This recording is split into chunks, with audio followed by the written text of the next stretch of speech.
So, Gary, it's been about just over 10 years, I think, since your book, The Future of Management, came out.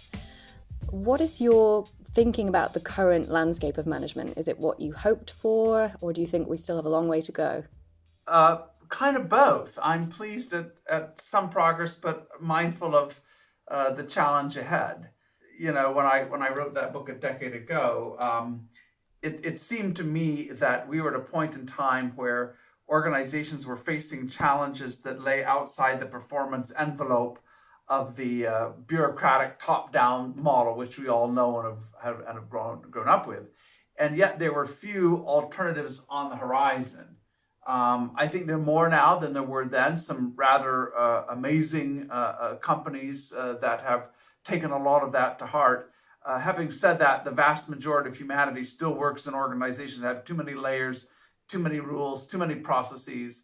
And the data, lots of data, bears out the fact that that is depressing productivity growth. It leaves a lot of people at work physically, but without much of their emotional selves there, not their imagination, their passion, their creativity. So yeah, we have a long ways to go, and I'm under no illusions of how difficult this is, because as a social system, as a social structure, bureaucracy is one of the most ubiquitous. It's one of the most deeply entrenched. There's a rather powerful coalition around it.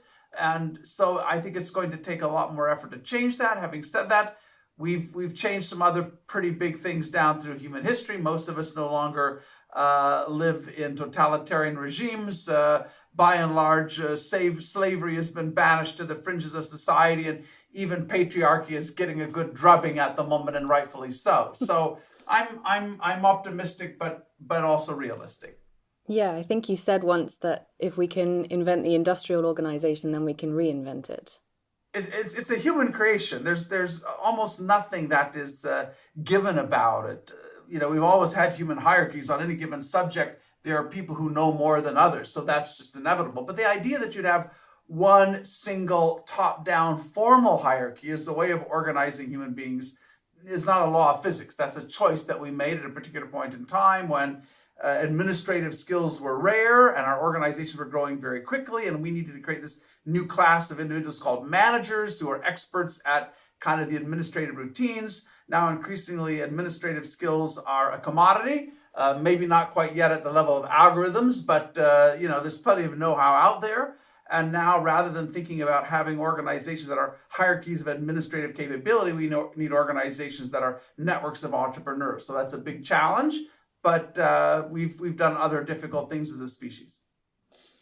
It was interesting because I was reading a piece that you wrote for Harvard Business Review recently, and you were saying that despite all of this interest in kind of flatter organizations, that actually many large organizations still have layers and layers of management, and you have this Bureaucracy Mass Index. Can you say a little bit about what that is and what the cost of bureaucracy is, I guess? Well, I just got very curious because everyone complains about bureaucracy, almost everyone. Jamie Dimon, Chairman CEO of JP Morgan Chase, has said it's a disease. Charlie Munger, who's a vice chairman at Berkshire Hathaway, has said it's a cancer. So CEOs, are pretty hard on it, and yet I meet very few have any kind of a credible plan for actually killing it. And it seemed to me that one of the first things you have to do is admit what it costs. And so we developed, first of all, kind of some measures at the level of an economy. We figured that across the OECD, the cost of excess bureaucracy is somewhere around $9 trillion a year in lost economic output. And I think we have some pretty good thinking underneath that. But with respect to an individual organization, it's hard to beat something that you can't measure. So some of the costs of bureaucracy are obvious. You can see multiple layers in an organization that kind of shows up on the P&L, too many bureaucrats. But a lot of the costs, the insularity that comes from having many people whose work is internally focused, the conservatism, that having a lot of things that dissuade you from taking small risks, the endless politicking that goes on in organizations, which is an enormous waste of energy. Those things are not so visible. So we created this little thing, the Bureaucracy Mass Index, really as a way of at least beginning to build a baseline and say, well, how much of this is there in my organization, with the hope that now we have something at least, like a net promoter score, something that we can measure against. And a decade or two ago, very few companies measured their environmental impact. Now, many do, and our hope is that over time, stakeholders of all sorts recognizing that bureaucratic model is toxic to organizational vitality, innovation, growth, are going to start to hold leaders accountable and say, how are you doing? Is this going up or going down? And do you find that when you kind of present this data or share it with, executives, are they sort of open to it? Because it seems like when we're stuck in a paradigm, even when faced with kind of facts and data, it's very difficult to change a kind of worldview or something that's been ingrained for like 150 plus years. I think it is very difficult. So I get very little pushback on our arithmetic. People, I think, admit that it's expensive. I get very little pushback on the idea that it has to change. Most CEOs, having struggled now with a variety of environmental forces and change, most of them are willing to admit that the real barrier to building adaptable and innovative organizations isn't the operating model. It's not supply chain logistics and so on. Neither is it even the business model, although most understand that has to change radically today. But most actually understand it's the management model. It takes too long to get decisions made. People feel and are too disempowered. There are not enough employees who think and act like owners. There are legions of people in organizations who basically run internal monopolies and HR and finance and IT and aren't really accountable to end users. So very few CEOs argue the data or the need for change. I think what holds them back is a combination of three things, which I'll mention briefly, and then we go deeper as you like. First, I think historically, they didn't have many models. So, most CEOs wouldn't have sailed with Columbus, right? They would have wanted the TripAdvisor review before they got on the ship. And so when you say it needs to change, they say, well, like, show me somebody who's done it. And so I think now we have more models, but that's been a hurdle for many. I think, second of all, even if you see a model, what's not clear often is the path between here and there, because you look at some of these vanguard organizations that are managing with very few layers, very little bureaucracy. Many of those models were built over a decade or two or three or four. And so you see the end point in what's been a long migration, but aren't sure what are the intermediate stages for you. So and we've for sure been working on that problem. I think the hardest one, though, is that any alternative to bureaucracy requires a pretty radical redefinition and redistribution of power. And if you've spent your entire life, playing this massive multiplayer game we call bureaucracy and learning how to accumulate and use bureaucratic power, and one day someone tells you, well, now we're going to change the game. It's, like saying to LeBron James, a basketball player, that now we'd like you to play volleyball, and probably not going to be enthusiastic about that. So I think that is probably the most difficult problem of all, because when you look at other deeply embedded social structures through history, the forces of change usually didn't start at the top. It started somewhere else. And so I think it will take a certain kind of self-enlightened leader to say, yes, we're going to do this. I think it means for individuals as well as an organization, you need a personal migration path to think through, well, what does it mean to succeed as a leader in an organization where power now is almost entirely divorced from position? So those three things, I think, once the motivation is there, which I think in many cases it is a lack of often a model, a lack of a migration. How do we go from here to there? And to some extent, just having too much of yourself invested in the old model. Yeah, I really agree with those three challenges. What, in your experience and in your work, have been ways that you've helped people or seen people navigating those challenges, or finding their own way of addressing those? Well, I think we are early in this, so I don't want to make bold claims, but I think we've had some interesting experiments, some success here and there that at least points the way perhaps to a solution. And let me start with a couple of things that I think are required, and then I'll talk about kind of the solution. I mean, first of all, I would argue if the goal is to uninstall bureaucracy or move to kind of a post-bureaucratic organization, this is going to be a complex multi-stage redesign. So if you think about it, bureaucracy, at least as practiced in a modern company, emerged over quite a considerable time, probably 50 or 60 years from the late 19th century into the mid 20th century. And now what we take for granted had all kinds of twists and turns and dead ends to emerge where we are. So I think the idea that, you can simply install whatever comes next like you do a CRM installation or ERP is naive. So I think we have to start by saying, a lot of this we're going to have to invent as we go, and it will have to evolve. But we're not at the point where you can buy some kind of off-the-shelf playbook from your consultant of choice. I think secondly, even when you have, and I think there are quite a few out there, progressive CEOs who understand this needs to happen, they are often stymied by the next layer or two of leaders who, as I said, have a lot of emotional equity invested in the bureaucratic model. It took the Western car companies, Volkswagen and the rest of the German companies and the US companies, it took them about 30 years to really understand what the Japanese did with total quality. And the hardest thing for them in all of that was not understanding statistical process control or Pareto analysis. The hardest thing was they had pushed power from supervisors down into front level employees, giving these people the ability to stop, a production line and to become problem solvers. And that was an enormous step to yield your power. In a way, the job description of every manager is to control. That's the synonym. To manage means to control.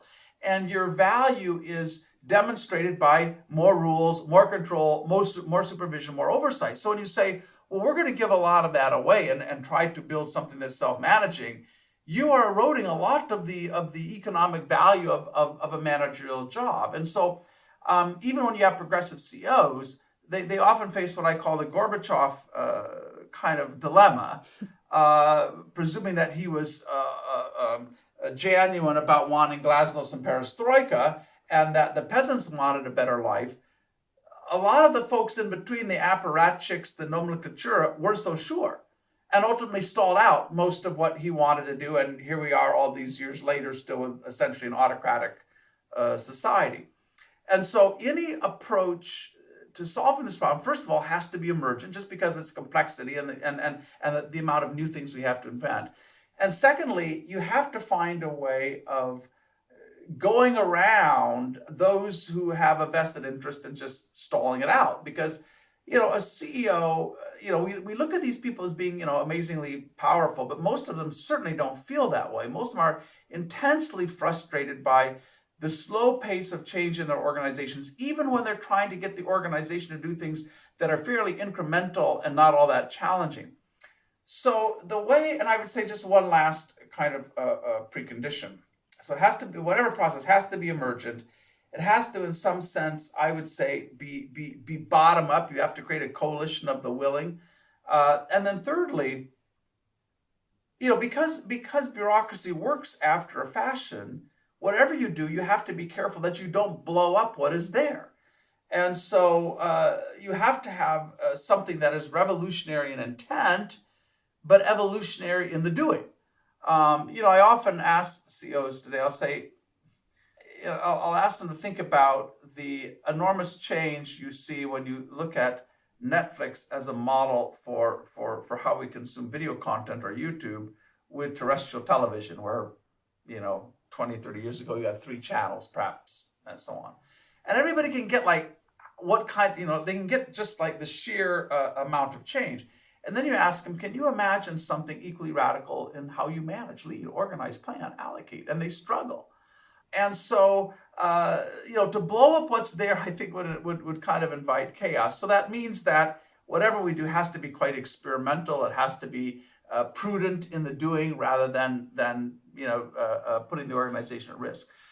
So with those kind of design parameters in mind, what we've been doing, and I'm happy to provide an example or two, is starting with not a set of practices, because you can look at some of these vanguard companies and become very enamored with a particular way they have of doing peer review, or a way of that they might use to allocate resources through some internal Kickstarter-like thing.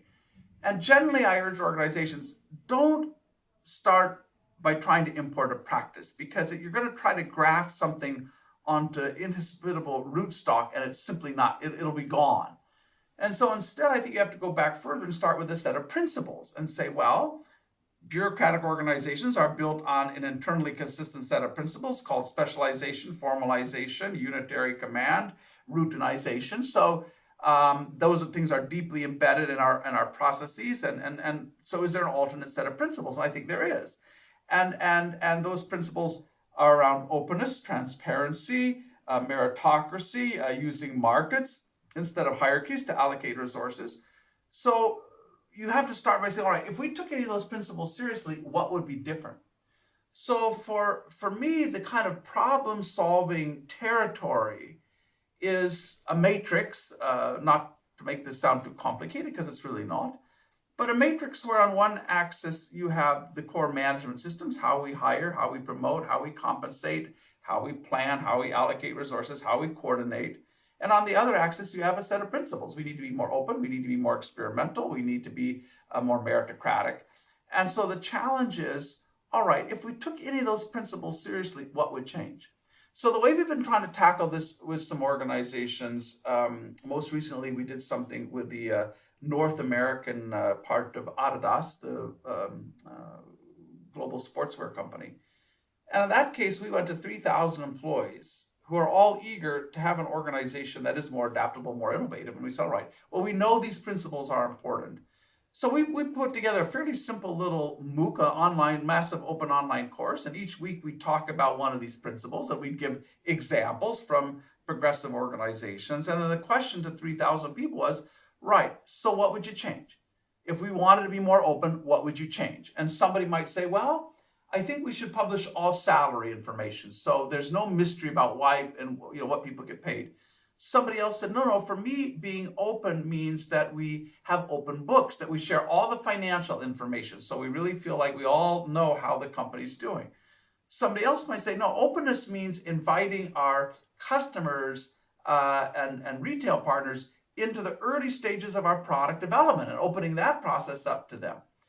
So in any case, we did this over about 8 weeks, each week a new principle. Each week we're asking people to kind of, in a way, hack the management model. So we had more than 800 hacks at the end of 8 weeks. We had a simple little algorithm that asked people to review their colleagues' hacks. There were almost 10,000 peer reviews. The ones that were most promising quickly rose to the surface. And then we built experiments around those, very low cost. Let's go. You have a new way of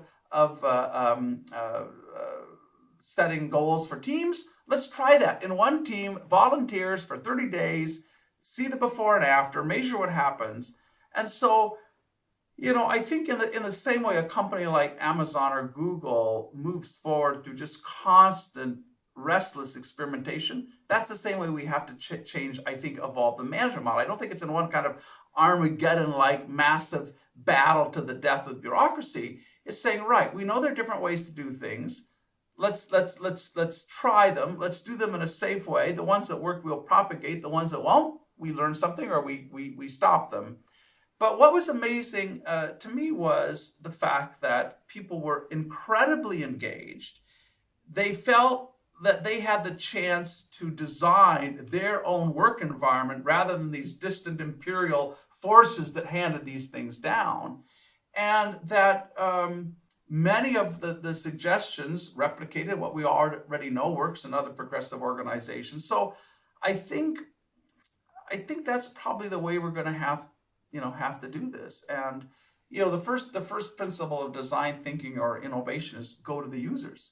So if you want to build an organization that unleashes talent in an unprecedented way, go to the users, ask them what it's going to take.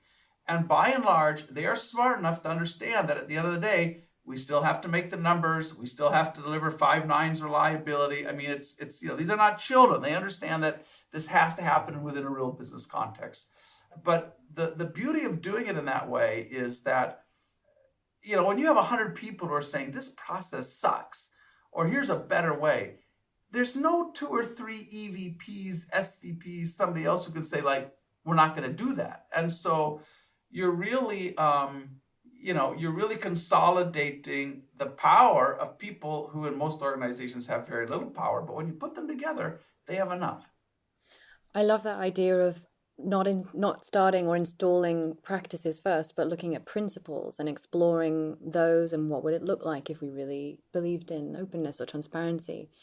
Do you also think that there's some unlearning that we have to do from this kind of bureaucratic industrial model that we've all been conditioned into, both if we're employees and if we're managers? Yeah, I think just as bureaucracy in a way undermines our organization, it infects them with maladies. It makes them inertial and incremental. But I also think it doesn't make us very good human beings. The game that you have to play to get ahead in bureaucracy, I mean, yes, part of it is competence. I mean, good people do get ahead, but it also values a lot of skills that a lot of us are not that proud of every day. In a bureaucracy, there's often a zero-sum competition for promotion. So it's quite easy, almost mindlessly, to just subtly undermine a rival and not be very supportive, and because at the end of the day, one of you is going to get promoted and not the other. In bureaucracy, because budgets tend to be fairly inflexible and it's a kind of this ritualistic process once a year, there's a temptation to kind of shade the truth, for argue more than what your team might need, because you don't know when you're going to get another chance, because your career is often largely controlled by one boss. It's very easy to shade the truth, or to kind of swallow an objection and play to your boss's ego and their prejudices. And so in many ways, we behave at work in ways that we would never behave with friends or with family, but we find ourselves in a game where those skills are required. So I think, yeah, there is unlearning and relearning that has to take place. And most of all, we have to relearn what it means to be a leader. More books are written about leadership than any other business topic. There are more blogs on it. Every organization has some leadership development program.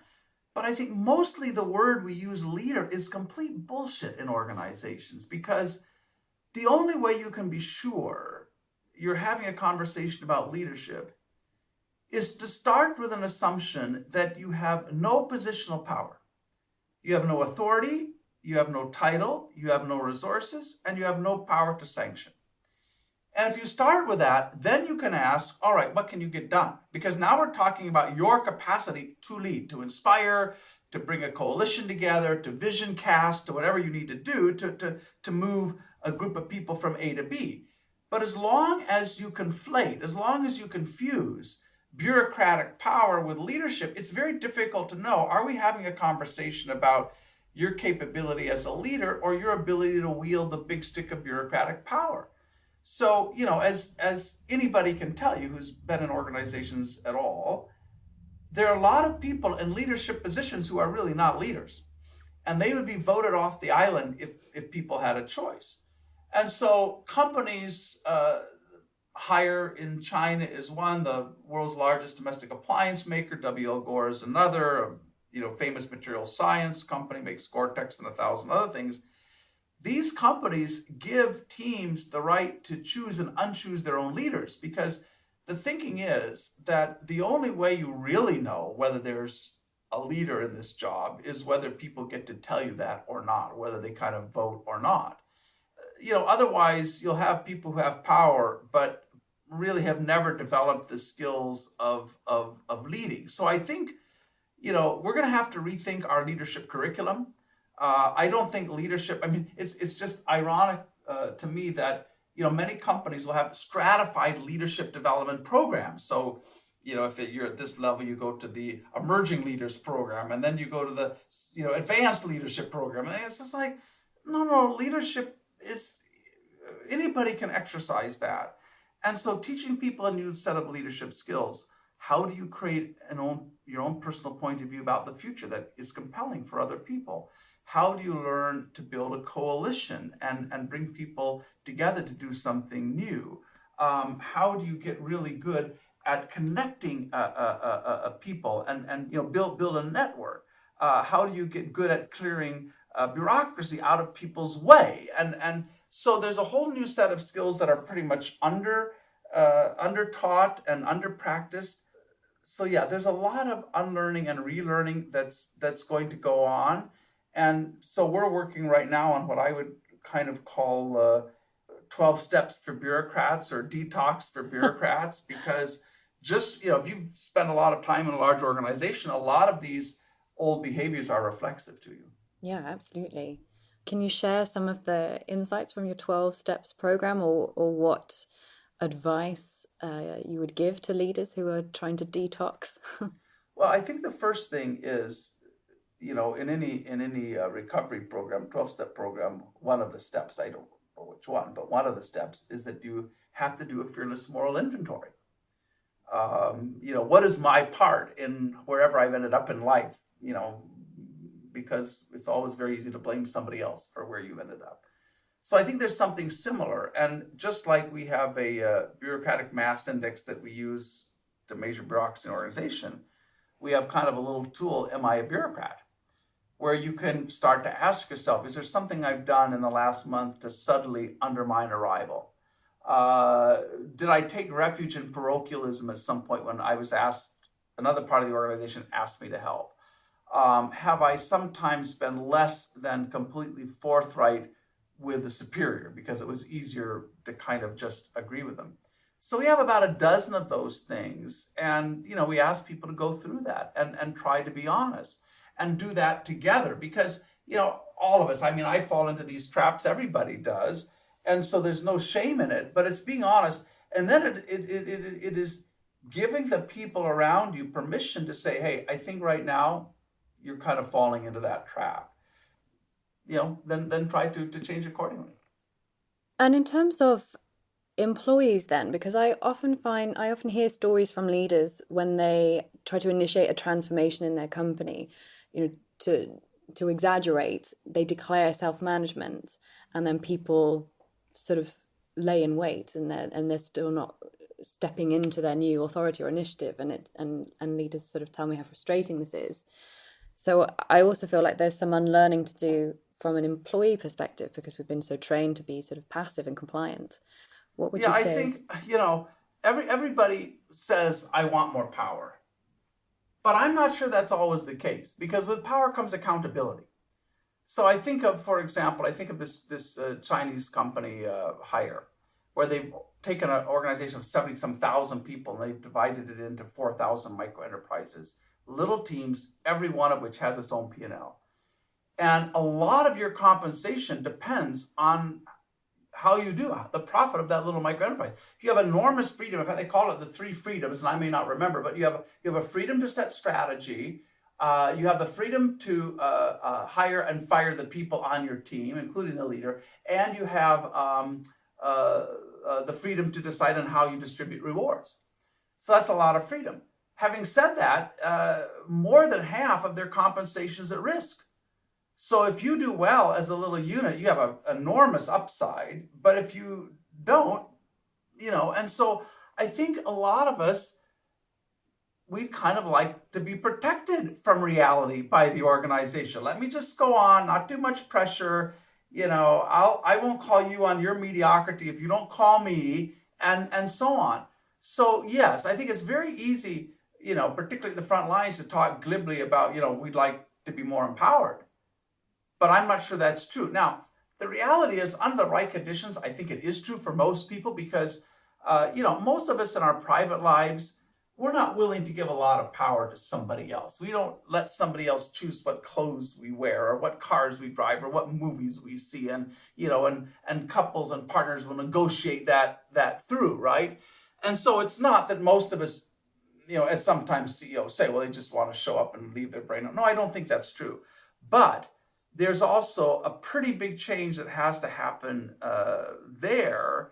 And people have to believe that you're equipping them with the tools and the skills to succeed, that you're not throwing them into the deep end, that, at least for a time, there's a safety net.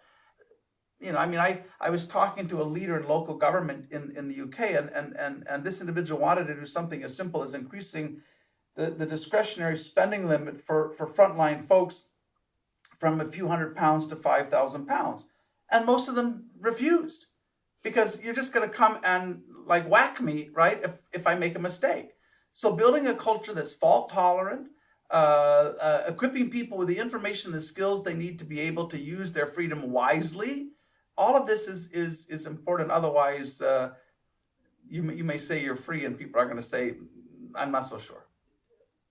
You need people who are willing to give power away, and you also need people who are willing to take that power. Now, there's a very interesting experiment that's been going on over the last couple of years in Michelin, 100-year-old industrial company, world leader in tires. And back to my earlier kind of meme, it started as a very experimental thing where one kind of upper level leader, Bertrand Ballerin is his name. He had run a factory in China. He had ex-military career in the French military. But he started wondering, why can't we give more authority to frontline people? Why can't we better use their skills and their gifts? So literally, as kind of a one-person crusade, he went around Michelin talking to supervisors in factories. These are people who might have 10 to 20 people working for them. And he said, would you be willing to do a year-long experiment where you're going to give your power away? And he found 39 individuals who said, yeah, let's try that. And purposefully, they didn't start out with some very detailed model. It wasn't kind of a top-down program, because they said, we don't really know how to do this. And they also, for the first year, they had very little communication across these 39 leaders, because they really wanted them to struggle and find their own way rather than to try to prematurely converge on one model. Well, what was very interesting is leaders had a variety of approaches to this. Many leaders ended up having people on their team shadow them for a day or two or three and said, tell me, what are you doing that the team could do better? And the team will come back and say, why are you worrying about vacation scheduling? Or why are you worrying even about production scheduling? Why are you worrying about, calling the maintenance crew in and so on? And very quickly, they found there were a lot of things they could do better than the leader. And the leader found that his or her job got better, because now I'm really there to support people, to build them, to solve problems. I am not, I'm not being a babysitter to people who are perfectly capable of managing themselves. And so that's now spread. They're doing it at a much larger level. But it started with learning on both sides. The individuals saying, yeah, we can take this power. If we sometimes screw it up, that's fine. We're going to learn our ways into this. And same with the leaders themselves. So in any organization, this is going to take a while. Anybody who tells you that you could accomplish this in less than a year or two, I think is being naive. On that note, what do you think about some of these pre-designed models for organizing, like holacracy? What are your thoughts about that? I don't have enough experience probably to comment on any particular model, but I'm very dubious that we're at a point in the evolution of management 2.0 or whatever we might call this, that you can just layer in a new model. Because what I see, and I think I've done, and my colleagues, we've done as much and deep research in as wide a variety of vanguard companies as anybody. And what I see is companies that are most amazingly successful, but with enormous variation in their practices. Some of that variation is just coincidental because of how they happen to develop. Some of it is a product of their industry. And yet, it tells me that you really can't start with a highly prescriptive set of practices. Not least of which because if those practices don't grow out of a deeper set of principles, by definition, practices will get out of date. The world changes. Or you're going to discover some problem and you can't kind of solve it. You can't change the practice by referring to the practice itself. You have to have some higher order thing. The way I sometimes, the analogy I sometimes use, there's a very famous biblical passage that's often read at weddings, and I think it is in the second book of Corinthians, 13th chapter, if I remember. But it talks about what love is. But it talks about it at the level of principles. It's long-suffering, it looks not after its own, it's kind, it's gentle. And if you internalize those values, I think you will live, you will be a loving person. And if you, at the end of every day, you think, well, how did I do? And so on. On the other hand, and I'm thinking about, between two partners, if you reduce that to a set of recipes, which is like, always bring flowers on Friday, put the toilet seat down, cook dinner, whatever, that's kind of sterile. And pretty soon your partner's going to understand you're going through a set of motions, that there's not the creativity, there's not the authenticity. So I really do think you have to start with the principles. Now, can you look across a menu of practices and said, like, well, that might work. That's really clever what they've done. Of course you can. And that's why, we're trying to document these practices. But to do a particular collage of a particular set of practices and say, okay, let's install that, I have a hard time believing that's going to work. And I think you're more likely to provoke a backlash. Because, the irony is, if you want to build a self-managing organization and you want to empower people, I don't think you can start by empowering top-down a new model. You have to create a process of discovery where people can find that, they can engineer it themselves and adapt it as necessary. And one of my deep beliefs is that going forward, every change program is going to be socially constructed. And that, the idea of a rollout or a cascade is just going to be nonsense. We'll have roll-ups, but we're not going to have roll-outs. And so I think, there's an English expression that says, begin as you mean to go on. And I think, I believe that. If your goal is to start that way, give people a voice in designing what kind of, educate them, show them what else is out there, let them borrow as they will. But I don't think there's a single model that we're even close to kind of a one-size-fits-all. Where are you getting your inspiration from at the moment? Are there any organizations or stories that are particularly exciting to you? I get it in all kinds of places. So, yes, I'll give you a couple of the sorts of things that inspire me. And a lot of it comes from outside of business, though not all of that.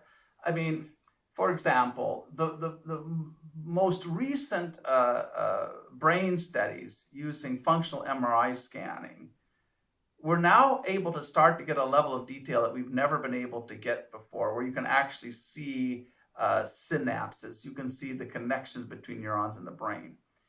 And what's amazing is it turns out the brain is not hierarchically organized. And for years we thought it was. Our experience tells us it's not, because, if I see a piece of chocolate, my limbic system immediately takes over, right? Now it's in control and it says, we want chocolate, or, whatever appeals to us in those ways.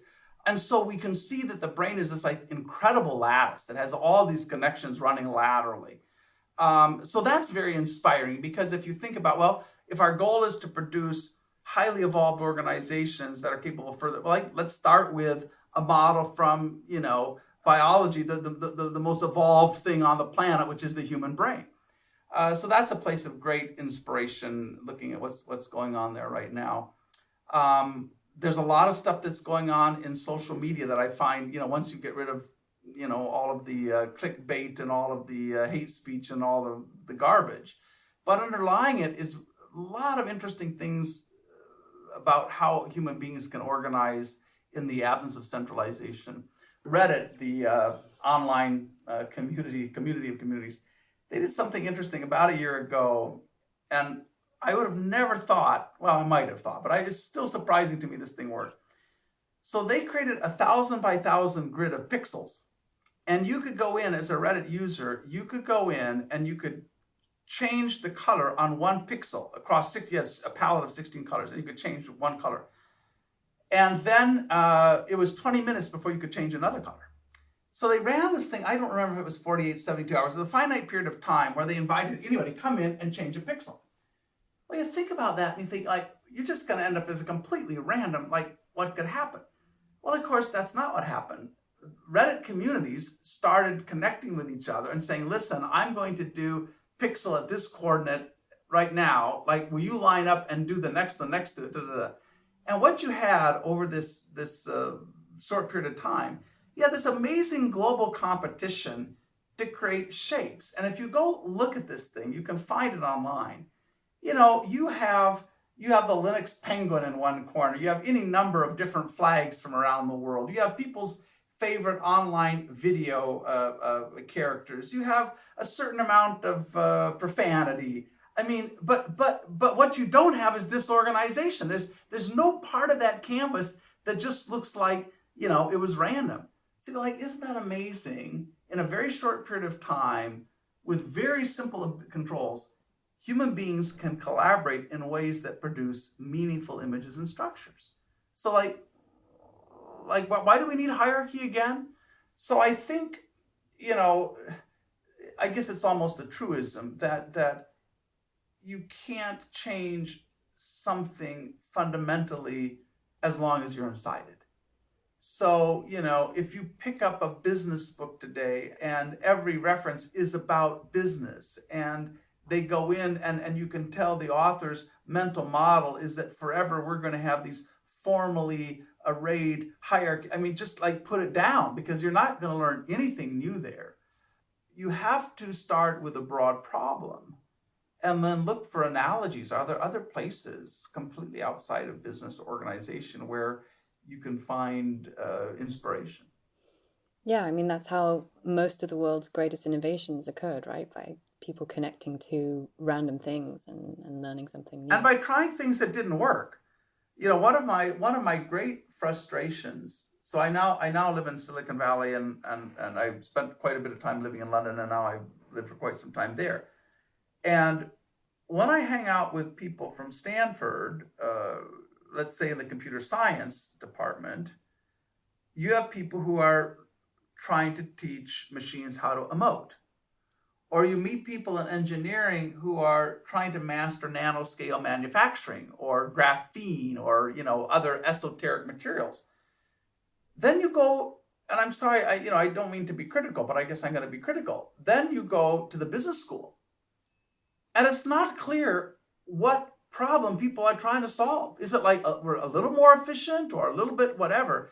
But there doesn't seem to be any nobility into what they're trying to do, and neither is there any experimentation, right? I mean, there's a reason that companies today throw millions of dollars at Cambridge and Stanford and MIT in biosciences and genetics and engineering. Nobody is throwing millions of dollars at business schools because they don't think we can help them solve the fundamental problems. And you know, now there is more experimentation going on of a sort. There's a lot of behavioral economics where, you know, we put MBA students in a room and concoct some experiment.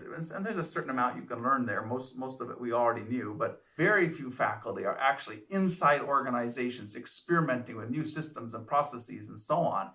And yet, when you go back and you look at how most breakthroughs happen in science, they happen when somebody did an experiment, you got an anomalous result, and you said, what the hell? Where did that come from? And that forces you to go back into your theory. And I think we've almost completely lost that kind of experimental vibe in management research. And we also have kind of lost any, like, real nobility in what we're trying to accomplish. And, you know, I sometimes tell my colleagues who wish managers would pay more attention to their work. I said, you know, when you write your journal articles and so on, if you're neither profound nor practical, you don't give them traction Monday morning, why are they going to pay attention?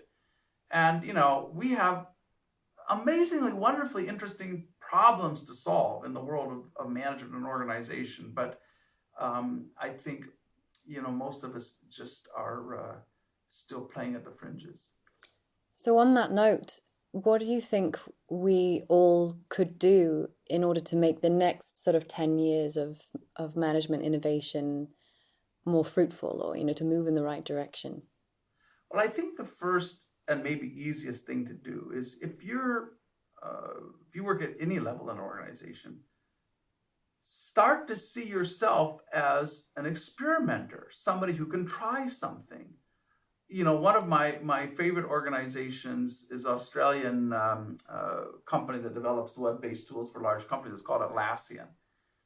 They look at every single process they have, HR and finance. Every single process is forever in beta, and they're just constantly evolving it. And in other words, they're evolving their management model at least as fast as they're evolving their business model. And I think, and that's not like one person at the top thinking all of this thing up. It's this ethos that, well, what can we try like for next 30 days in a new way of doing performance reviews? Let's put it all on mobile devices, and let's just ask people simple little questions that create a coaching opportunity between colleagues or colleagues and boss, and let's just try that. And so, I think most people work in organizations, they think about the processes by which the organization runs as like those belong to somebody else. Like, well, that's HR's process. Like, bullshit, right? Just like, and you want to be careful. Don't blow up what's already there. Make sure you ask, for volunteers, but don't ask for permission. Be prudent. Don't blow up. But I think that idea of starting where you are and experimenting, one of my favorite examples of that is a woman who works in the NHS. And this has now been reported. It's a well-known story, but I think I was one of the first, I don't know how she found me, but a long time ago, 2013, her name is Helen Bevan.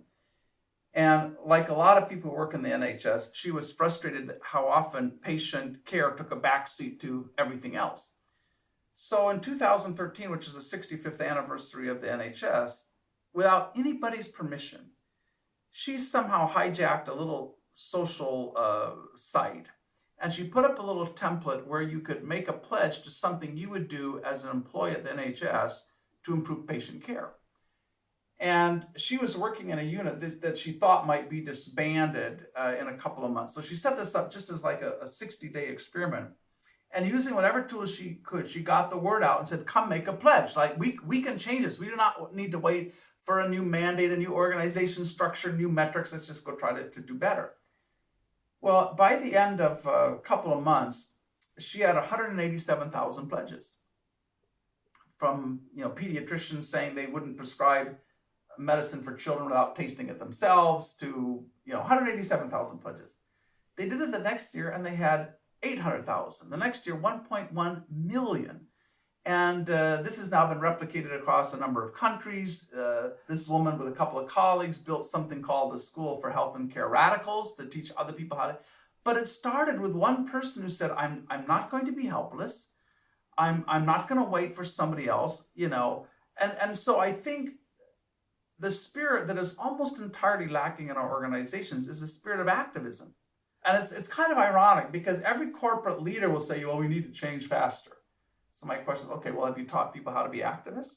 Like, how to have an idea, build a coalition, run an experiment, make something happen. And, I think the idea almost fills them with horror. But if you look at how change happens more generally in our society, that's how it happens. Whatever the issue, whether it's Me Too, whether it's environment, whether it's, whatever. It starts with somebody saying, I'm not going to be afraid. I'm not going to ask for permission. I'm not a terrorist. I love my organization. I love the people around me, but I'm going to do something.